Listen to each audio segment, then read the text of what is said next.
Bapak Ma'ruf Amin, Wakil Presiden Republik Indonesia, terima kasih atas waktunya untuk CNN Indonesia. Terima kasih. Assalamualaikum warahmatullahi wabarakatuh. Waalaikumsalam warahmatullahi wabarakatuh. Pak Ma'ruf, kalau kemudian kita bicara soal syariah, kita bicara soal wakaf uang dulu. Pak Ma'ruf, pemerintah baru meluncurkan gerakan wakaf uang nasional. Apa yang kemudian melatar belakangi gerakan nasional wakaf uang ini dan apa sebetulnya target pemerintah? Sebenarnya kan wakaf uang itu salah satu potensi dana sosial masyarakat yang selama ini belum tergarap dengan baik. Memang ada wakaf, tetapi wakaf itu baru pada 3M saja, berupa tanah untuk masjid, untuk musala, untuk makam atau kuburan. Padahal di samping wakaf yang sifatnya tanah tidak bergerak, itu ada wakaf lain yang lebih potensial yang bisa dikembangkan, yaitu wakaf uang. Nah, wakaf uang ini selama ini masih sangat kecil, ya, padahal potensinya menurut apa yang disampaikan oleh beberapa penelitian juga dari Badan Wakaf Indonesia, potensinya itu sampai 180 triliun ya per tahun. Itu potensinya. Dan wakaf itu mungkin belum 1%. Ya, masih sangat kecil sekali. Oleh karena itu kita ingin wakaf ini bisa dikelola dengan baik, digerakkan dengan baik, sehingga dia menjadi dana abadinya umat, digerakkan untuk umat, untuk masyarakat, baik untuk masalah-masalah sosial maupun juga untuk masalah-masalah pengembangan ekonomi masyarakat. Oke, apakah ini kemudian artinya transformasi wakaf yang sempat beberapa kali Pak Ma'ruf katakan? Ya, pengelolaan ini kita lakukan sebagai sesuatu upaya melakukan transformasi wakaf, yaitu melalui pengelolaan yang modern, artinya yang dilakukan dengan cara-cara yang terbaik, dengan melibatkan berbagai pihak, yaitu merupakan pertama itu pengumpulannya melalui gerakan nasional, maka itu peluncurannya dilakukan oleh Bapak Presiden di Istana Negara sebagai genderang untuk memulainya gerakan pengumpulan wakaf. Kemudian pengelolaannya dilakukan secara profesional dengan melibatkan lembaga keuangan, bank sebagai penerima wakaf, dan juga melibatkan investment management yang mengelola secara profesional, yang bisa nanti ketika dana itu diinvestasikan ke tempat yang aman dan menghasilkan. Ini pengelolaannya ini, sehingga pertama dana itu tetap terjaga abadi karena wakaf itu tidak boleh hilang, ya, harus tetap modalnya. Yang kedua, bisa dikembangkan, yang manfaatnya tentu akan dikembalikan kepada yang oleh pemberi wakaf, oleh wakif, ya namanya wakif, pemberi wakaf itu dimintakan untuk diserahkan hasilnya kepada yang diberikan wakaf, itu mauquf alaih. Jadi nanti yang mengelola itu nazir, kemudian yang menerima merupakan kanalnya itu lewat lembaga-lembaga kredibel seperti perbankan, dikelola oleh manajer investasi, ya MI, manajer investasi yang profesional, dan kemudian hasilnya diberikan kepada para penerima wakaf. Gitu. Oke, Pak Ma'ruf tadi, Pak Ma'ruf mengatakan bahwa potensi wakaf uang ini 180 triliun per tahun dan sempat juga disebutkan oleh Presiden bahkan kalau bicara soal wakaf di luar uang itu sampai 2000 triliun per tahun dan bahkan Ya, ada gerakan betul. nasional yang langsung dicanangkan oleh Presiden Joko Widodo dan mengatakan bahwa potensi wakaf ini seharusnya diperluas. Mengapa kemudian wakaf ini menjadi penting ataupun menjadi menarik bagi pemerintah? Ya, pertama kan wakaf ini potensi yang tumbuh di masyarakat. Dana masyarakat yang tidak terkelola dengan baik. Nah, apabila dana ini bisa dikelola dengan baik, bisa dikembangkan dengan baik dan menghasilkan, kan nanti bisa melakukan pemberdayaan masyarakat. Yang juga sebenarnya pemberdayaan masyarakat itu kan menjadi kewajiban pemerintah. Menghilangkan kemiskinan, membantu pendidikan, dan ini bagian dari tugas-tugas pemerintah. Apabila dana wakaf ini bisa dioptimalkan, sehingga melakukan perbaikan-perbaikan di berbagai sektor, sosial, pendidikan, ekonomi, maka setidaknya ini memberikan bantuan terhadap upaya-upaya yang dilakukan oleh pemerintah dengan upaya-upaya fasilitasi oleh pemerintah terhadap pengelolaan. Jadi pemerintah memberikan fasilitas, mendorong, membantu, tapi manfaatnya untuk masyarakat, dan masyarakat itu adalah bagian dari bangsa ini yang memang harus diberdayakan, diperbaiki, baik aspek ekonominya, sosialnya. Maka oleh karena itu kita menganggap bahwa kalau masyarakat ini bisa diberdayakan, ini juga akan memperkuat ekonomi maupun juga sosial masyarakat kita. Oke, tapi pengelolaan dari dana wakaf ini bukan diartikan dikelola oleh pemerintah begitu ya? Karena kan ada anggapan bahwa memang dana wakaf ini bukan domain pemerintah untuk mengelolanya begitu, Nah, Pak Ma'ruf. Tidak, dana wakaf itu dari umat untuk umat, dilola oleh perorangan atau badan hukum atau lembaga pendidikan atau lembaga sosial yang nanti kita berikan ketentuan bahwa dia harus memperoleh izin, memperoleh sertifikasi yang namanya nazir.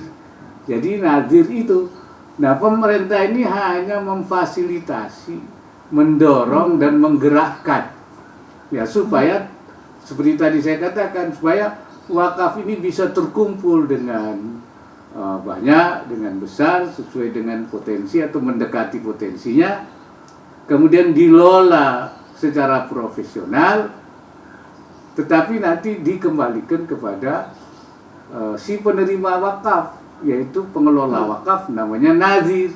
Dari nazir itu kemudian digunakan untuk kepentingan-kepentingan pendidikan, sosial, ekonomi. Jadi sama sekali tidak ada pemerintah untuk mengelola uang zakat itu. Andai kata nanti manajer investasi itu menganggap perlu kepada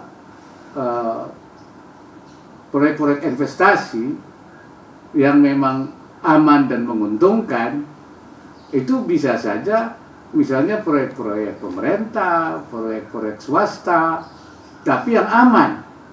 Misalnya bisa disalurkan melalui sukuk atau melalui surat berharga syariah negara, ya, yang memang itu pemerintah mengeluarkan sukuk setiap tahun dan itu laku keras. Nah, apa salahnya kalau sukuk ini juga diberikan kepada dana wakaf? Jangan diambil oleh konglomerat saja, oleh pemilik dana besar saja, tapi juga oleh dana-dana sosial seperti wakaf yang nanti keuntungannya akan kembali kepada masyarakat, bukan kepada perorangan.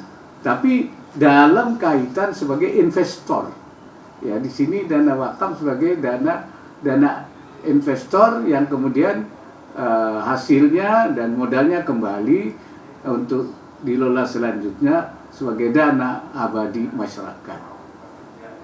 Baik, Pak Ma'ruf sempat menyebutkan beberapa produk keuangan atau produk ekonomi syariah, tadi ya sempat disebutkan masalah suku. Kalau kita bicara masalah ekonomi syariah, saat ini pemerintah juga lumayan menyoroti perkembangan ekonomi syariah. Pak Ma'ruf sebagai Ketua Komite Nasional Ekonomi dan Keuangan Syariah, seberapa besar sebetulnya progres ataupun pertumbuhan dari ekonomi syariah Indonesia? Karena kita tahu Indonesia merupakan penduduk muslim terbesar di dunia, tapi sampai detik ini masih belum menjadi leader begitu, Pak Ma'ruf. Bagaimana sebetulnya progres ekonomi syariah di Indonesia? Ya, pemerintah memiliki perhatian besar terhadap perkembangan ekonomi dan keuangan syariah di Indonesia. Karena itu pemerintah menerbitkan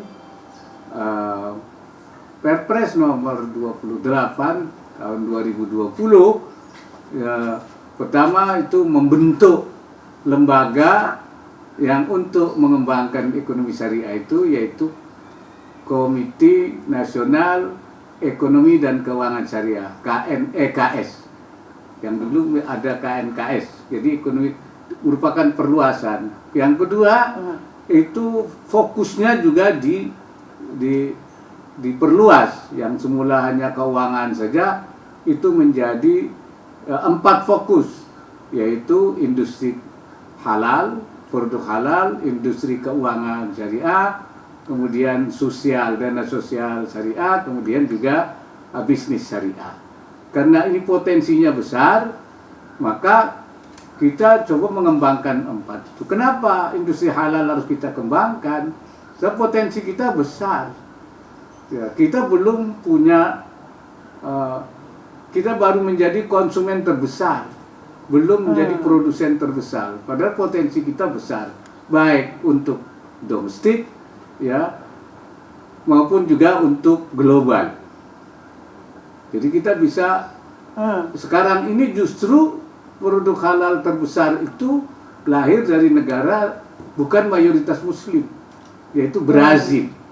Produk halal yang nomor 1 dunia, nomor 2-nya itu Australia.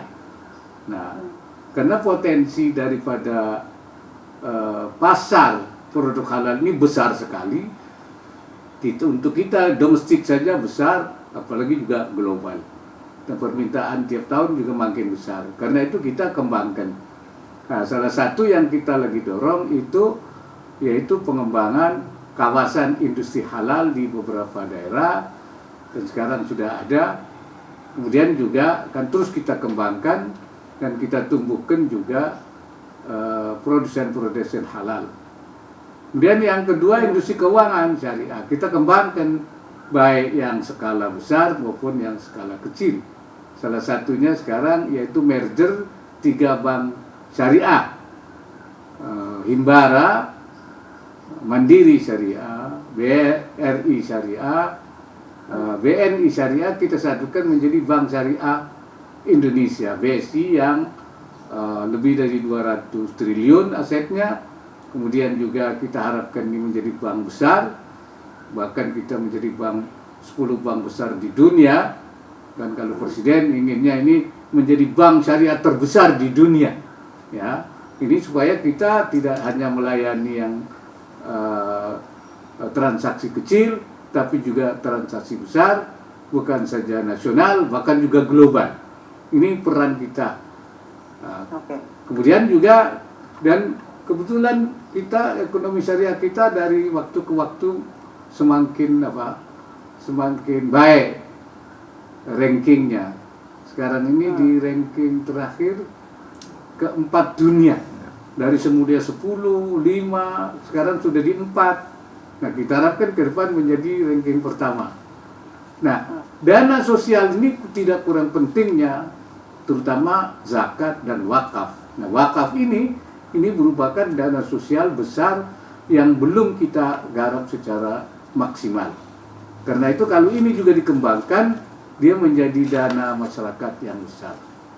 Dan yang terakhir, fokus terakhir yaitu pengembangan usaha atau bisnis syariah yang kita ingin menumbuhkan adalah pengusaha-pengusaha yang berbasis syariah, baik yang kecil maupun yang menengah maupun yang besar, kita tumbuhkan, kita perbanyak, kita inkubasi dan kita berdayakan supaya semuanya, ujungnya yang akan menentukan berapa besar, berapa banyak, berapa kuat daripada para pengusaha, daripada pengusaha syariah ini.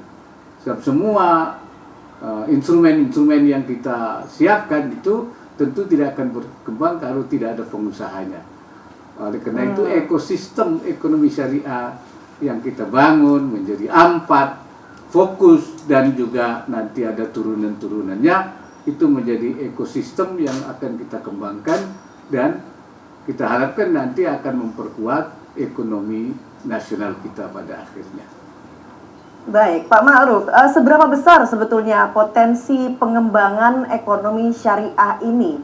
Karena seperti kita tahu, di saat dihantam badai pandemi, salah satu ekonomi yang cukup kuat begitu dihantam badai ini adalah ekonomi syariah. Bagaimana kemudian dukungan? Kalau tadi Pak Ma'ruf katakan bahwa targetnya Bank Syariah Indonesia itu menjadi nomor 1 begitu di dunia. Bagaimana kemudian support dan dukungan pemerintah terhadap pengembangan ekonomi syariah ini sendiri? Ya, kita pertama bahwa keuangan syariah di perbankan syariah di Indonesia itu tumbuh bagus sekali, walaupun masih skala kecil ya, di atas rata-rata bank nasional. Potensi kita besar karena memang jumlah umatnya itu kan besar. Nah, dari situ kita bisa melihat untuk bagaimana melihat bahwa potensi yang besar ini dikembangkan. Nah, ini yang menjadi, oleh karena itu pemerintah harus memfasilitasi, ikut menggerakkan. Nah, potensi-potensi yang besar ini tidak mungkin menjadi besar kalau tidak diberi dukungan dan fasilitas. Karena itu kita melibatkan semua stakeholder, ya, baik pemerintah, pengusaha, cendekiawan. Oleh karena itu ada beberapa juga semacam kelembagaan yang terlibat, yang kita ajak untuk berkolaborasi, ya.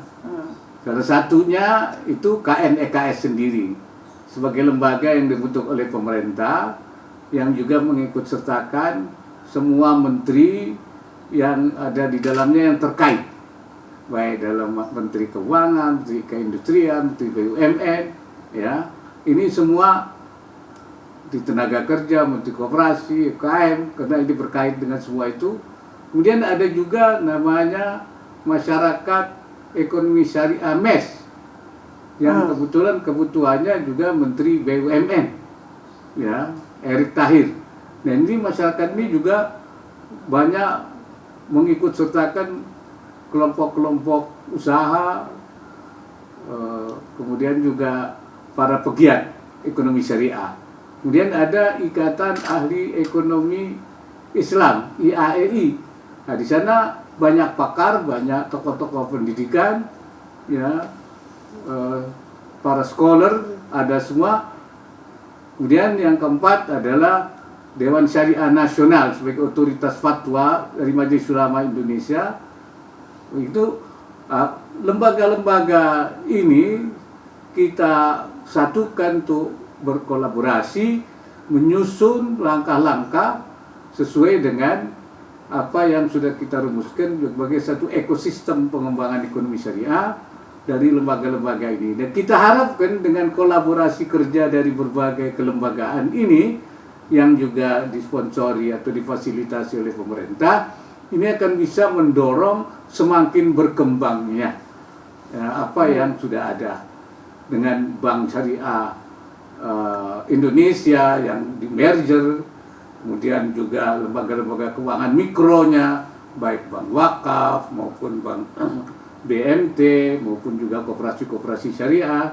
Ini kemudian juga industri halalnya, baik industri besar maupun juga industri-industri kecil yang kita kembangkan, dan juga para pengusahanya. Nah, kita ini berharap bahwa ini, kalau saya namakan ini merupakan babak baru ya kebangkitan daripada ekonomi dan keuangan syariah.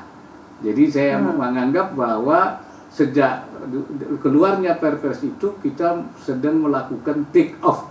Setelah sekian lama kita persiapkan, sekarang sudah kita bisa melakukan tinggal landas. Karena itu optimisme kita ya, banknya juga akan menjadi bank terbesar, dan sekarang yang sudah kita peroleh terbesar di dunia adalah sukuk kita Indonesia itu melampaui negara-negara Timur Tengah, di atas Uni Emirat, dia terbesar. Ya, nah, oleh karena itu kita ingin nanti bank syariahnya juga terbesar, industri halalnya menjadi industri halal juga terbesar di dunia, ya, bukan sebagai konsumen terbesar tapi sebagai produsen terbesar. Potensi kita besar, produk-produk kita juga banyak, dan juga termasuk juga dana-dana sosialnya juga tentu akan besar. Kalau ekonominya sudah berjalan, yang berinfak, yang berzakat, yang berwakaf juga akan semakin besar. Maka itu kita optimis bahwa beberapa tahun ke depan kita akan menjadi leader, baik di produk halal maupun di industri keuangan, bahkan di sosial, juga di dalam rangka kelembagaan perusahaan bisnis syariah di Indonesia. Baik, harapannya kira-kira dalam waktu berapa lama lagi Indonesia akan menjadi leader di industri syariah ini kalau begitu, Pak Ma'ruf? Ya, kalau maunya saya, keinginan saya itu tahun 2004 itu kita sudah berada di posisi puncak. 2024 maksud 2024 saya. ya? 2024 itu sudah kita gerakkan, sudah tercapai, insya Allah. Baik, 3 tahun lagi begitu ya. 3 kita harapkan tahun, semoga harapan Pak Ma'ruf betul-betul Iya. terwujud. Sekarang kita bicara soal harmonisasi umat begitu. Masalah toleransi umat beragama masih menjadi tantangan begitu bagi masyarakat Indonesia. Pak Ma'ruf mengatakan bahwa kuncinya adalah moderasi umat beragama. Nah, penjabarannya seperti apa moderasi beragama yang digagas oleh Pak Wapres ini? Di moderasi beragama itu artinya dia berpikir moderat. Ya, moderat itu tidak terlalu, kalau apa namanya ya, tidak ekstrim lah, tidak radikal. Bahasa yang kita cara berpikir radikal itu berlebihan dalam memperjuangkan sesuatu itu secara berlebihan, ya, sehingga tidak melihat kepada pihak lain, apa seagama, apa non agama, ya. Ini yang tidak menggunakan cara-cara yang terbaik. Saya sering menyebutnya itu tidak menggunakan pendekatan teologi kerukunan, ya, teologi konflik. Ya, dia hanya mementingkan kepentingan dirinya sendiri. Karena apa? Karena mereka tidak menyadari tentang apa pentingnya kesepakatan yang telah dibuat oleh para pendiri bangsa ini. Ya, karena negara ini kan negara kesepakatan. Dalam perspektif Islam saya nyebutnya sebagai Darul Mitsaq, negara kesepakatan untuk kita hidup bareng bersama, kesepakatan untuk menjadikan Pancasila sebagai dasar negara, NKRI sebagai bentuk negara, ya. Kemudian juga kita menggunakan semboyan Bhinneka Tunggal Ika, yaitu berbeda-beda tapi tetap satu, menjaga persatuan Indonesia seperti dalam Pancasila. Ini tidak dihayati, sehingga dia tidak mementingkan kesepakatan itu. Akibatnya kemudian dia berpikir melihat dari kepentingan dirinya sendiri tanpa menghormati pihak lain. Nah, di sini kemudian timbullah sikap-sikap radikal, sikap-sikap memaksa orang untuk mengikuti agamanya atau cara berpikir menurut dia. Walaupun satu agama itu, di dalam satu agama pun kita mengenal adanya perbedaan namanya. Perbedaan itu ikhtilaf. Boleh ada perbedaan-perbedaan, dan perbedaan itu boleh sepanjang dalam wilayah perbedaan. Memang wilayah perbedaan. Kalau di luar wilayah perbedaan itu namanya penyimpangan. Dalam kita berbangsa bernegara juga diberikan perbedaan-perbedaan itu sepanjang tidak merusak kesepakatan, yaitu tentang kesatuan negara ini. Nah, ini yang harus dihayati. Maka itu cara moderasi berpikir itu, yaitu cara berpikir moderat, tidak berlebihan, tidak ekstrem ke kanan maupun ekstrem ke kiri, gitu. Oke, tapi definisi radikalisme yang tadi Pak Ma'ruf katakan itu apakah sebetulnya sudah dipahami oleh seluruh lapisan masyarakat Indonesia? Apakah jangan-jangan dengan konsep radikal ini justru masyarakat saling menuding satu sama lain begitu, bahwa paham Anda yang radikal dan saya tidak begitu? Karena kita tahu radikalisme saat ini sedang gencar-gencarnya diperangi oleh pemerintah. Tapi apakah Pak Ma'ruf melihat bahwa definisi radikalisme itu sudah dipahami oleh seluruh lapisan masyarakat? Saya kira memang masih harus disosialisasi ya, bahwa ada, karena itu maka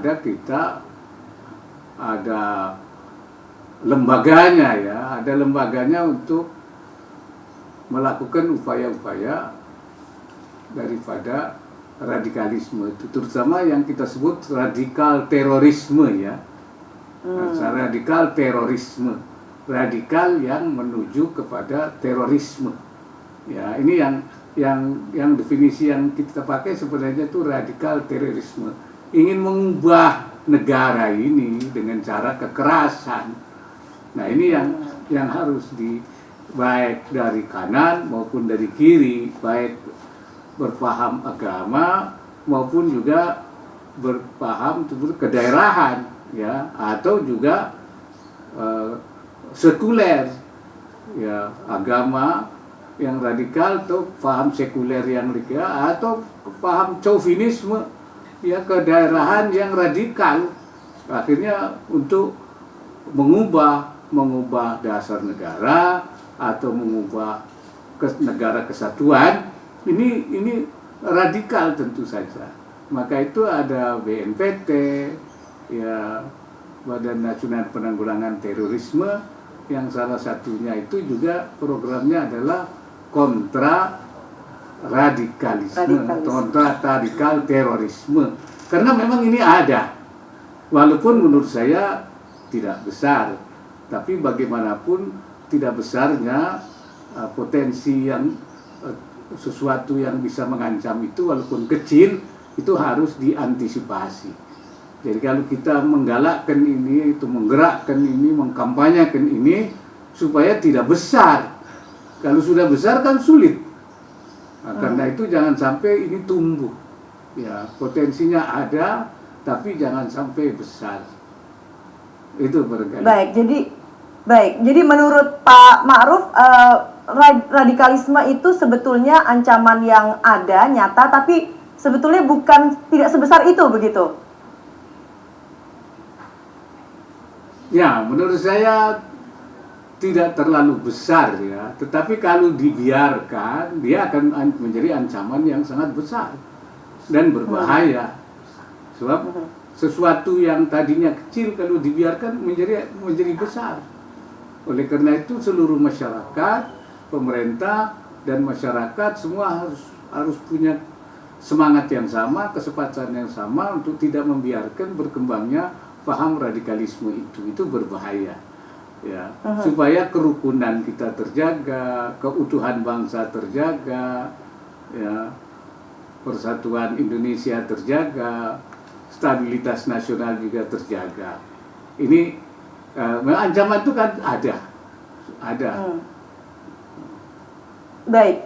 Kalau kemudian bicara soal melawan radikalisme yang kemudian saat ini menjadi populer begitu di kalangan masyarakat, akhirnya ada ekses yang timbul dengan saling menuding satu sama lain begitu, bahwa yang satu radikal dan yang satu lagi juga radikal begitu, Pak Ma'ruf. Bahkan itu juga masuk ke tokoh-tokoh publik begitu. Apa menurut Anda apa yang sedang terjadi? Fenomena apa yang sedang terjadi dan bagaimana kemudian keluar dari fenomena ini?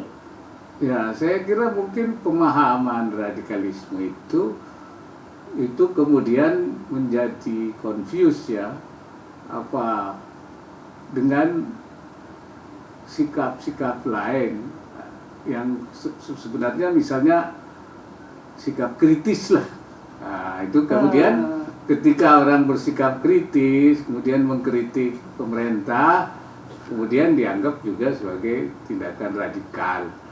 Nah, ini mungkin harus dibedakan antara memberikan kritik yang sehat dan memang ingin melakukan perubahan gerakan ya, mengubah negara dengan cara-cara yang tidak konstitusional, dengan tidak demokratis ya. Perubahan dengan demokratis, konstitusional saya kira memang ada salurannya. Ketika itu dilakukan dengan cara-cara tidak demokratis, mengubah negara, mengganti dasar negara, mengganti pemerintahan, nah ini. Tetapi kalau memberikan kritik, misalnya bersikap agak kritis terhadap pemerintah, saya kira mungkin itu tidak, sepanjang itu tidak ada hal-hal yang menunjukkan adanya gerakan-gerakan yang bisa mengancam, itu saya kira mungkin tidak masuk dalam. Tetapi seringkali memang ketika orang bersikap kritis kepada pemerintah terus dianggap sebagai radikal. Mungkin itu yang perlu didudukkan. Saya kira nanti bisa ada pelurusan-pelurusan tentang radikal itu seperti apa. Itu saya kira kita nanti harapkan nanti ada penjelasan yang lebih konkret lah. Nah, kalau masalah pelanggaran itu kan ada aturannya sendiri, ada ketentuan hukumnya sendiri, ya. Misalnya dia melakukan tindakan yang melanggar ketentuan, ya. Itu bisa dia itu kategori radikal, bisa juga bukan radikal tapi melanggar aturan yang ada. Oke. Agar kemudian masyarakat tidak saling menyalahkan gitu ya, dan juga marah dengan ujaran kebencian, himbauan seperti apa yang kemudian bisa disampaikan seorang wakil presiden agar masyarakat semuanya menahan diri demi keutuhan bangsa begitu, Pak Ma'ruf? Iya, saya kira kita harus membangun kembali semangat kebangsaan dan persaudaraan kita, sehingga pergaulan kita di dalam masyarakat itu bagaimana kita menyampaikan sesuatu tanpa harus menyakiti orang, tanpa harus memberikan membuat orang menjadi marah gitu kan, dengan cara-cara yang sopan lah. Ya, jadi menjaga pergaulan yang sehat di antara semua warga bangsa. Ya, saya kira itu sudah diajarkan. Karena itu maka saya dalam menjaga kerukunan bangsa ini saya mengemukakan ada menjaga 4 bingkai kerukunan. Pertama itu bingkai politis. Bingkai politis itu 4 pilar itu. Ini kesepakatan kita ini harus dijaga, yaitu Pancasila, Undang-Undang Dasar 45, NKRI, dan juga Bhinneka Tunggal Ika. Bukan hanya dalam tataran kesepakatan politik, tapi juga dalam tataran implementasinya. Ini. Yang kedua itu adalah bingkai yuridis. Bingkai yuridis itu artinya berbagai aturan. Kita harus mematuhi aturan-aturan yang sudah ada. Yang dilarang seperti apa, yang dibolehkan seperti apa. Tata aturan ini harus kita patuhi. Ini bingkai yuridis. Ya. Kemudian yang ketiga itu bingkai teologis. Nah, ini dari pihak agama. Teologi agama itu supaya menggunakan teologi kerukunan, tidak teologi konflik.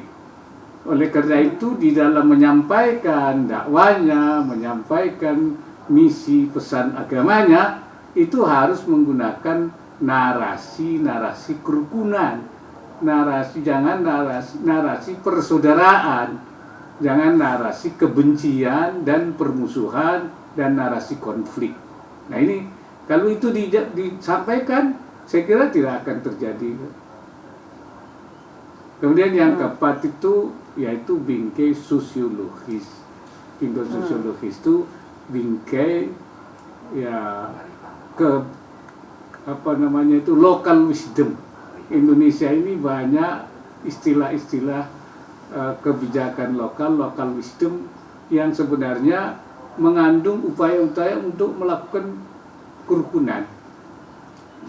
Di Batak itu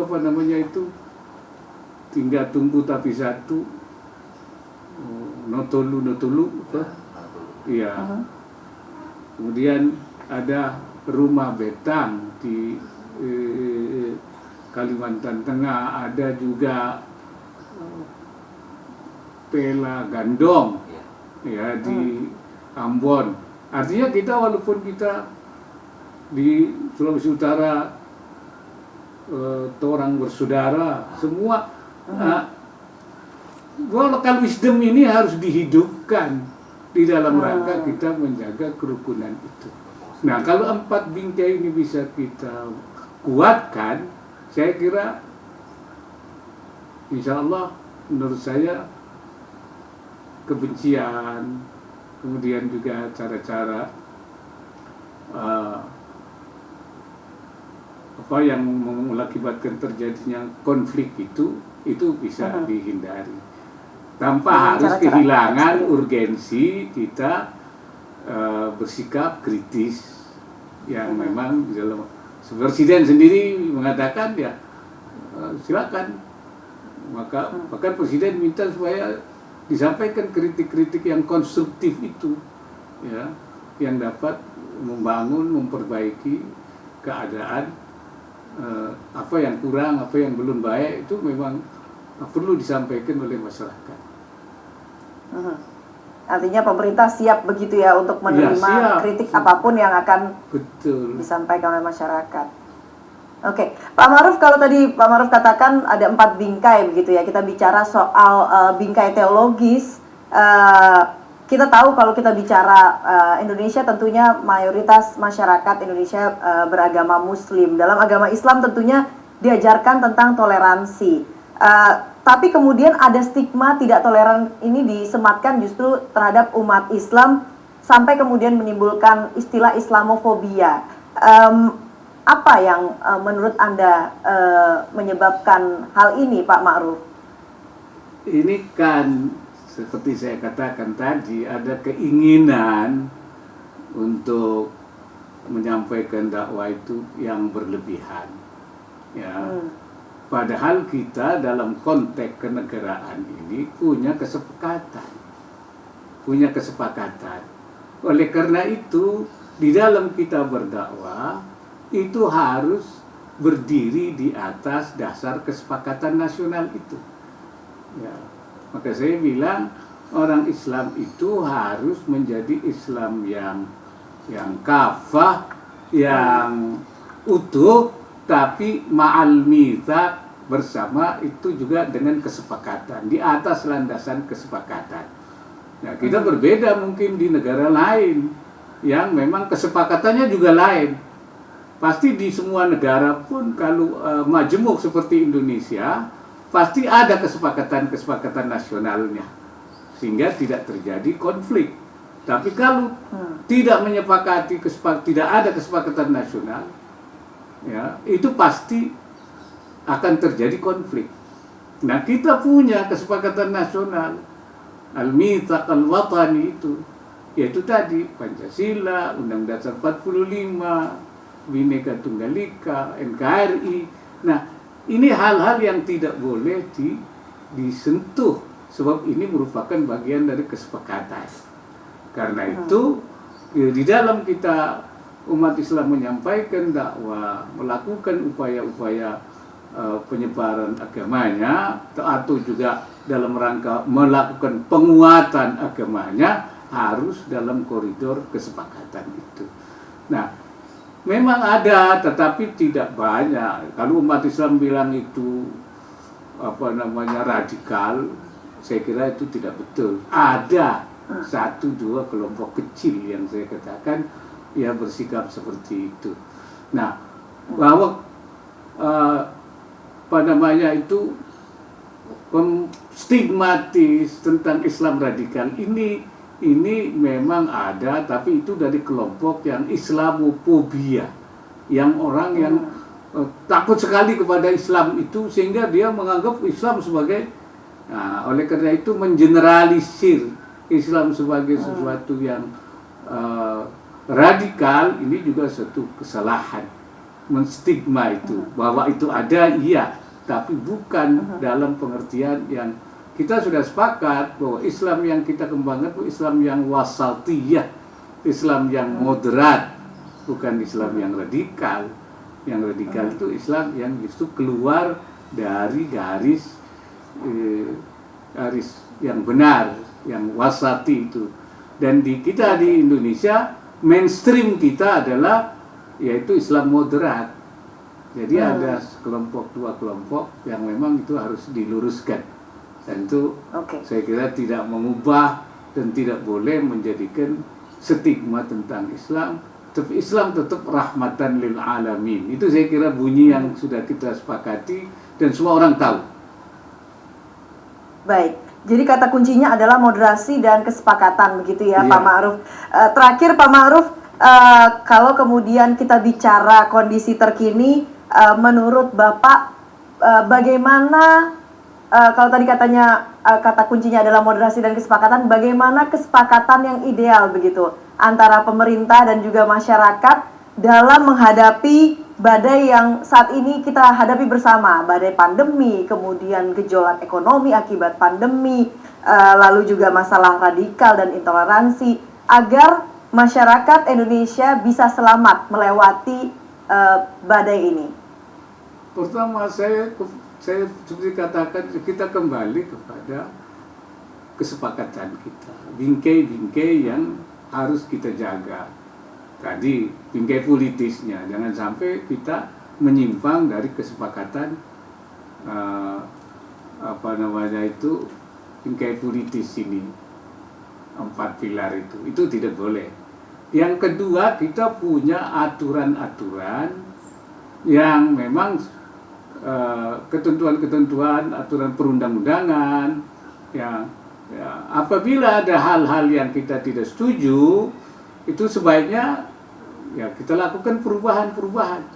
Sebab undang-undang pun kesepakatan melalui cara-cara yang konstitusional. Lahirlah undang-undang. Kalau kita ada ketidaksepakatan, ada mekanismenya, melalui Mahkamah Konstitusi, melalui DPR untuk dilakukan review, diperbaiki kalau ada. Ini tentu mekanisme yang Nah, begitu juga kita di dalam menyampaikan gerakan-gerakan masing-masing agama berdakwah juga harus berdiri di atas cara-cara yang kita sepakati itu. Ya, menggunakan narasi-narasi kerukunan. Ini saya kira untuk menjaga, kalau seorang melakukan kritik, lakukanlah dengan cara yang baik, jangan melanggar undang-undang, jangan melanggar aturan, tapi berikan kritik yang sehat. Saya kira itu tidak akan menjadi masalah, tidak akan terjadi konflik itu. Kemudian di dalam rangka kita menghadapi pandemi, saya kira memang harus didukung oleh seluruh masyarakat. Pemerintah sudah melakukan upaya-upaya. Di dalam pandemi, pemerintah menggunakan 3 pendekatan, yaitu protokol kesehatan, kemudian penerapan pembatasan, dan sekarang ini sudah pada skala mikro, skala kecil, karena memang sudah harus lebih ke sasaran-sasaran, kemudian vaksinasi.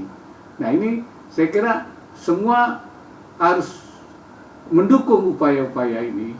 Begitu juga di dalam rangka penanggulangan akibat-akibat pandeminya, masalah sosial, ya pemerintah juga menggulirkan bansos-bansos kemudian di dalam rangka pemulihan ekonomi, juga menggunakan berbagai stimulus dan juga memberikan anggaran yang besar baik di tahun 2020 maupun 2021 ya.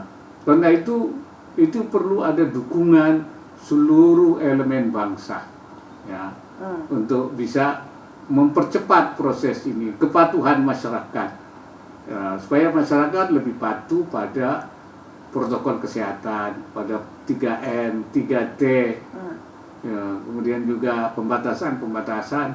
Sebab kalau masalah pandemi ini bisa kita atasi, pasti ekonomi kita akan naik. Kenapa ekonomi kita ini misalnya belum sini sekarang sudah baik, tapi kenapa belum bisa bangkit? Karena memang kepercayaan para pengusaha ini belum pulih, confident levelnya belum kembali. Karena apa?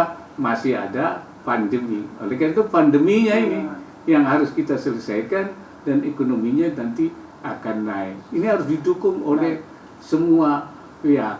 Mereka misalnya yang mengkritisi, saya kira bagus sekali, apa yang tidak baik. Tapi jangan memprovokasi. Memprovokasi itu artinya justru membuat orang tidak percaya, membuat orang misalnya jangan mau divaksin, tidak perlu menggunakan masker, tidak usah. Kemudian juga tidak perlu mentaati pembatasan. Nah, dengan cara-cara kalau ini diprovokasi, para rakyat tidak patuh, saya kira sasaran yang sudah kita siapkan itu juga pasti tidak akan berhasil. Tapi kalau semua kemudian mendorong, membantu, bekerja bersama, saya yakin akan cepat pulih. Ya, dalam target 1 tahun, bahkan tidak sampai 1 tahun itu sudah mulai kembali ini. Tetapi semua orang harus bekerja sama untuk satu kepentingan, yaitu kepentingan nasional. Mengutamakan kepentingan nasional, kepentingan seluruh masyarakat Indonesia harus diutamakan oleh kepentingan-kepentingan politik, kepentingan kelompok, kepentingan golongan, apalagi kepentingan pribadinya. Saya kira itu. Baiklah, terima kasih sekali lagi waktunya Wakil Presiden Republik Indonesia Bapak Ma'ruf Amin untuk CNN Indonesia. Assalamualaikum Pak. Assalamualaikum warahmatullahi wabarakatuh.